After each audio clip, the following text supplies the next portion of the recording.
So the big question is this: how do investors like us who trade options and manage our own money generate income regardless of where the stock market goes, and do it all in a way that lets us make time for the people and things we love, and yet still build wealth and remain profitable? That's the question, and this podcast will give you the answer. I'm your host, Kirk Duplessis, and you're listening to the Daily Call from Option Alpha.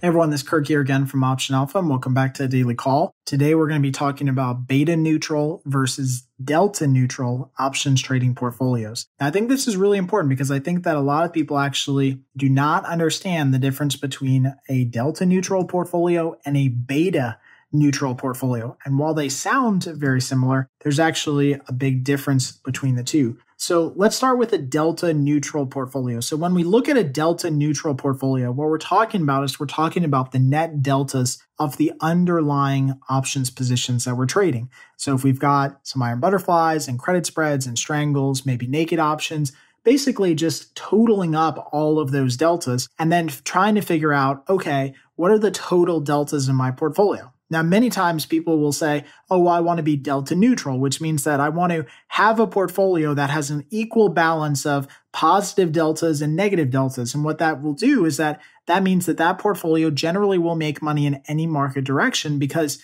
the deltas are balanced. If the market goes down, it's completely offset by positions that make money when the market goes up. And then you just capture time decay and volatility decay as the kind of edge or premium. And that works to a certain degree, but the problem is that not all deltas are created equal. Because what we find is that if we trade products that have either high correlations to one another or high inverse correlations to one another, a delta on one product is not the exact equivalent as the delta on another product. So to use pretty much the standard case study for this, we could look at TLT and SPY, which is S&P is the broad S&P 500 index ETF, and then TLT is the bond market 20-year bond ETF. The bond market ETF TLT is not the same as the stock market. So bonds are not the same as stocks, which means that when the stock market goes up, that does not always mean that the bond market goes up the same exact amount. So if you have a positive delta portfolio and your positive deltas or delta neutral in your portfolio of stocks and bonds, that doesn't really mean much. That doesn't mean that you're actually neutral to the market because TLT has a beta that tracks how likely TLT is to move for every dollar or $1 move up in the market, has a negative beta of 0.17 right now. And that's the time I'm actually recording this. It has a negative 0.17 beta, which means that if the market goes up, TLT is likely to go down. So if you've got positive deltas or neutral deltas in both of these positions, that doesn't necessarily mean that you're neutral to market movements. It means that you could be tilted one direction or the other.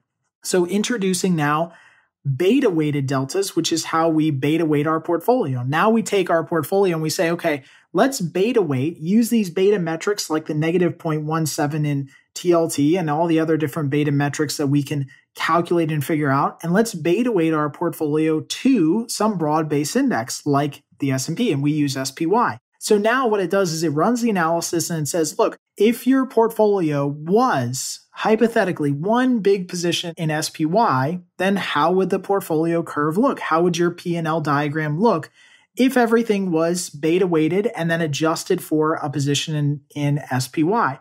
That means that negative betas and super high positive betas would be adjusted to their SPY kind of correlation and coefficient. And so now what we see is we see a much better representation. When you use beta neutral or beta weighted delta neutral trading, we see a much better representation of what your portfolio is actually going to do, all positions included, negative beta stocks, high beta stocks, negative ETF, negative beta ETFs, high beta ETFs, what the whole portfolio is going to do, including all the positions and the likelihood of their correlation to the overall market that you're using. So this is a really fascinating area. Again, it's really different. If you're going to trade delta neutral, it really only works if you're trading in one particular product. Like you could trade delta neutral in SPY as long as you have nothing else because there's no need to beta weight SPY to itself.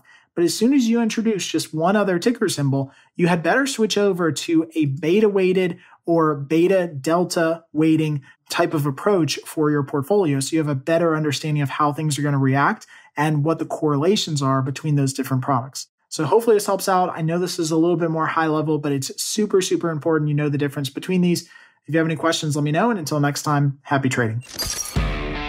Thanks for joining us on the Daily Call. Be sure to subscribe right now for more daily options trading ideas, strategies, and tactics to help you learn how to place smarter, more profitable trades.